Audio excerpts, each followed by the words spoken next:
សូមគោរពនឹងជម្រាបសួរប្រិយមិត្តទាំងឡាយជាទីមេត្រីកម្មវិធីផ្សាយជាភាសាខ្មែរនៃស្ថានីយ៍វិទ្យុទូរទស្សន៍ខេត្តតេនេះពីនេះយើងខ្ញុំសូមគោរពនឹងអញ្ជើញបងប្អូនជនជាតិរួមតាមដានកម្មវិធីមានដូចតទៅជាបឋមនៃកម្មវិធីគមិតការព័ត៌មានព្រមគ្នាបើកការដ្ឋានបើកសម្ពោធ80សំណង់គម្រោងសំខាន់ឧត្តមសេនីយ៍ឯកលឿងតាមវ៉ាងអញ្ជើញទៅសួរសុខទុក្ខនិងជូនអំណោយដល់បណ្ដាគ្រួសារគោលនយោបាយនៅតៃនិនគណៈកម្មាធិការត្រួតពិនិត្យមជ្ឈិមត្រឡប់ទៅរកដើមកំណើតនៅតៃនិនឥឡូវនេះសូមគោរពនឹងអញ្ជើញបងប្អូនជនជាតិរួមតាមដានកម្មវិធីមានដូចតទៅ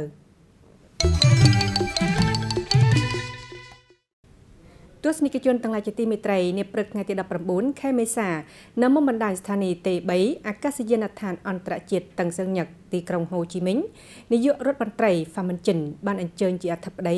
បើកការដ្ឋាននិងបើកសម្ពោធជាព្រមគ្នា80សំណង់គម្រោងសំខាន់ប្រទេសជាតិ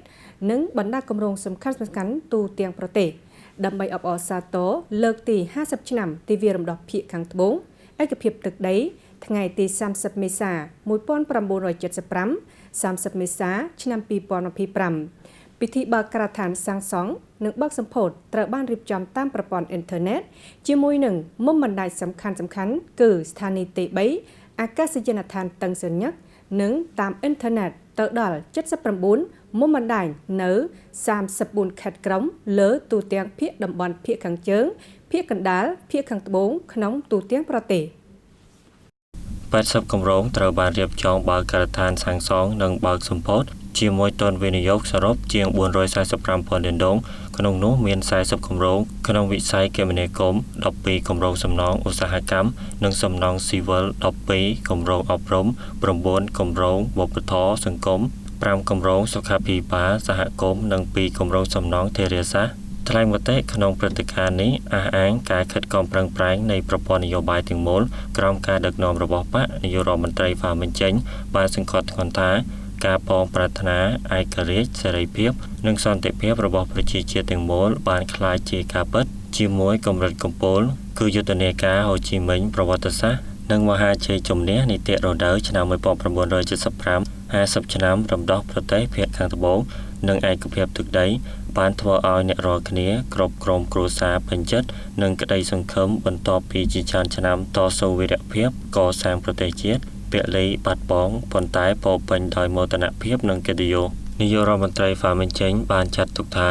ការបើកការដ្ឋានសាងសង់និងបើកសម្ពោធគម្រោងនៅថ្ងៃនេះដើរតួនាទីយ៉ាងសំខាន់ក្នុងតភ្ជាប់ក្នុងខេត្តតំបន់អន្តរតំបន់អន្តរខេត្តអន្តរជាតិបរទេសជំរុញការអភិវឌ្ឍសេដ្ឋកិច្ចសង្គមរបស់បណ្ដាមូលដ្ឋាននិយាយដោយឡែកជាមួយស្មារតីល្បឿនរហ័សក្លាហាននៃបណ្ដាថ្ងៃប្រវត្តិសាស្ត្រនៃខែមេសាឆ្នាំ1975នាយករដ្ឋមន្ត្រីហ្វាមិនចេញបានប្រកាសជាផ្លូវការនៅការបើកការដ្ឋានសាងសង់និងបើកសម្ពោធ80សំណង់គម្រោងសំខាន់ជាតិនិងបណ្ដាសំណង់ធំនិងសំខាន់របស់មជ្ឈិមនិងបណ្ដាមូលដ្ឋាននៅទូទាំងប្រទេសក្នុងឆ្នាំ2025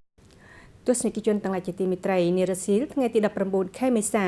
ឧត្តមសេនីយ៍ឯកលឿងតាមវ៉ាងសមាជិកការិយាល័យនយោបាយនិងជារដ្ឋមន្ត្រីក្រសួងនគរបាលបានអញ្ជើញទៅសួរសុខទុក្ខនិងជូនអំណោយបណ្ដាគ្រួសារគោលនយោបាយនៅលើភូមិសាស្ត្រក្រុងតៃនិនចូលរួមជាមួយគណៈប្រតិភូមានសមាមិត្តងៀងមិនហុងលេខាគណៈកម្មាធិការបកខេត្តប្រធានក្រុមប្រឹក្សាប្រជាជនខេត្ត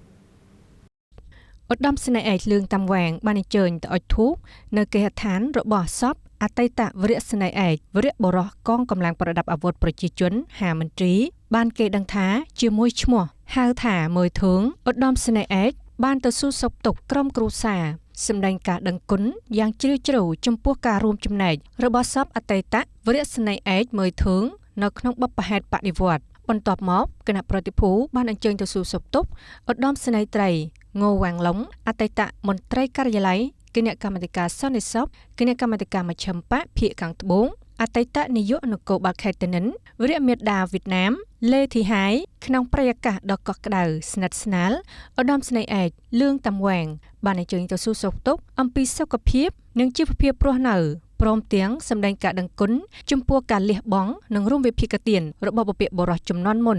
ក្នុងបបហេតុតស៊ូដណ្ដើមយកឯករាជ្យជាតិនិងការពារសន្តិសុខមាតុភូមិ ទស្សនិកជនទាំងឡាយជាទីមេត្រីក្នុងឱកាសអនុស្សាវរីយ៍50ឆ្នាំទីវាយរំដោះភាគខាងត្បូងនិងឯកភាពជាតិ30មេសាឆ្នាំ1975 30មេសា2025នារសៀលថ្ងៃទី19ខែមេសាគណៈប្រតិភូនៃគណៈកម្មាធិការត្រួតពិនិត្យមជ្ឈិមបានរៀបចំដំណើរត្រឡប់ទៅដើមកំណើតនៅវិមានគណៈកម្មាធិការត្រួតពិនិត្យនៃគណៈកម្មាធិការមជ្ឈិមបកភាគខាងត្បូងនៅឃុំតឹងឡប់ស្រុកតឹងបៀង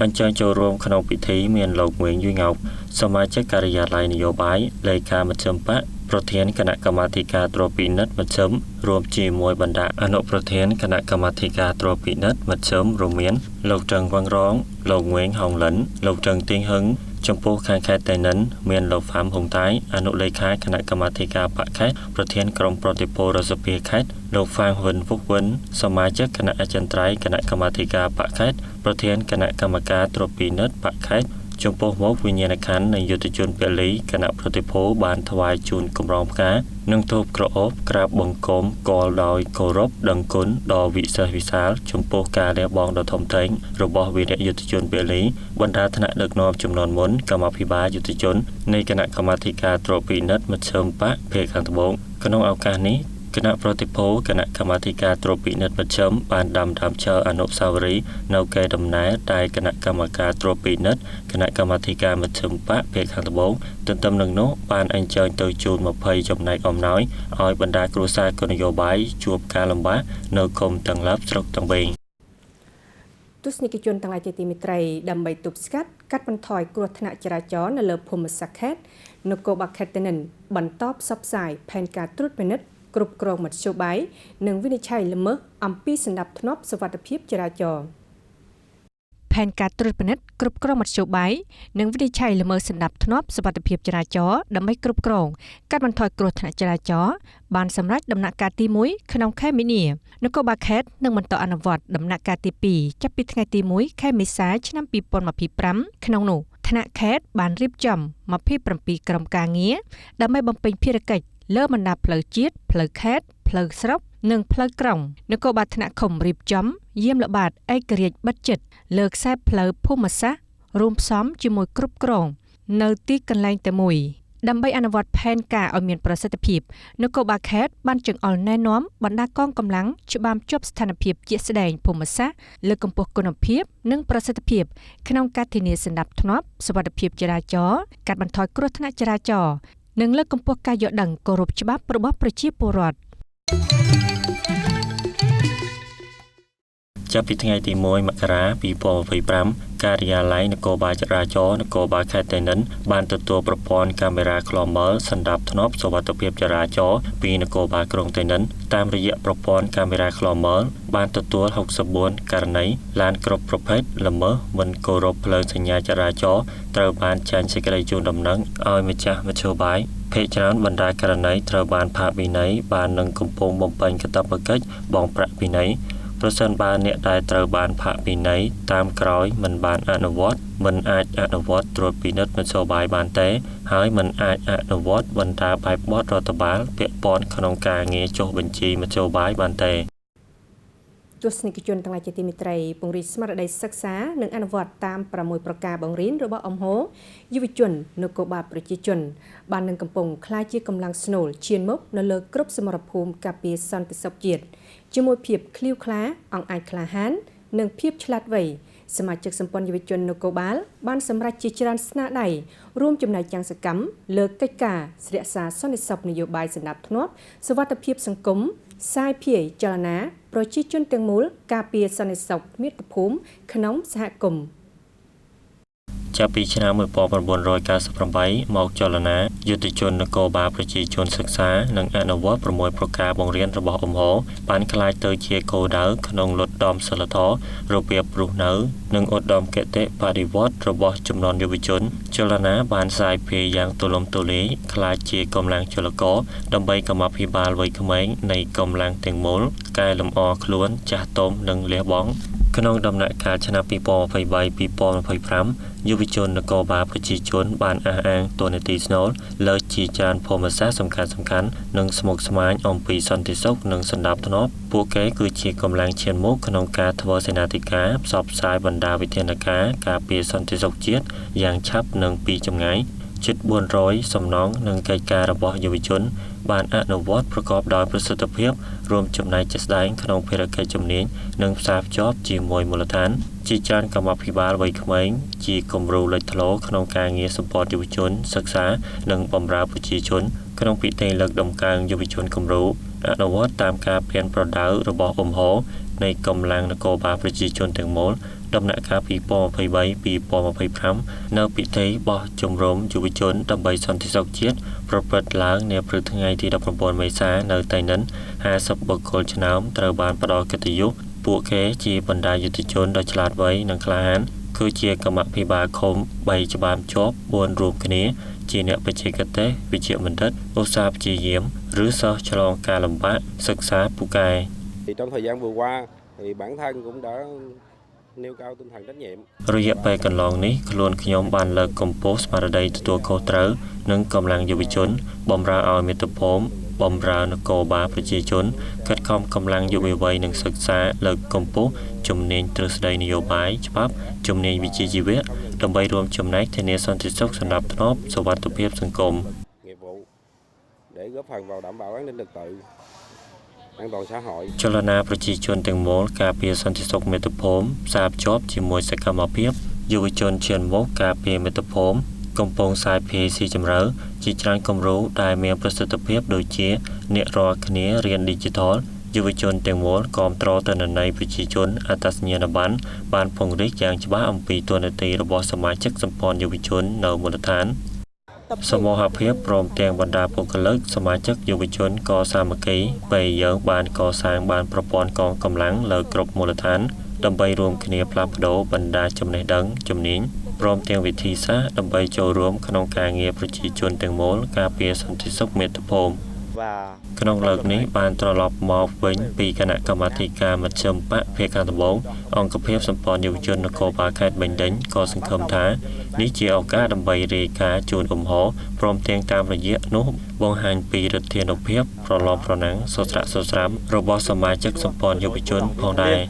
យុវជននគរបាលប្រជាជនពាក់លើខ្លួនឯកសន្តានពណ៌ខៀវតែងតែត្រៀមខ្លួនដើម្បីលះបង់និងរួមចំណែកដើម្បីភាពសុខសាន្តនៃជីវភាពពួកគេស័ក្តិសមជាកម្លាំងបន្តវេនដ៏ស្មោះត្រង់និងឆ្នើមនៃបណ្ដាចំនួនដើមមុនស័ក្តិសមជានិច្ចចំពោះការព្រៀនប្រដៅដ៏ពិសិដ្ឋរបស់នគរបាលប្រជាជនដើម្បីប្រទេសផ្លេចខ្លួនដើម្បីប្រជាជនបម្រើទស្សនិកជនទាំងឡាយជាទីមេត្រីនាព្រឹកថ្ងៃទី19ខែមេសាសម្ព័ន្ធយុវជនកុម្មុយនីសហូជីមិញមជ្ឈិមក្រសួងនគរបាលគណៈយុវជននៃក្រសួងនគរបាលសម្ព័ន្ធយុវជនខេត្តតេនិនបានរៀបចំកម្មវិធីបើកសម្ពោធគម្រោងស្ពានសុភមង្គលនៅស្រុកចៅថាញ់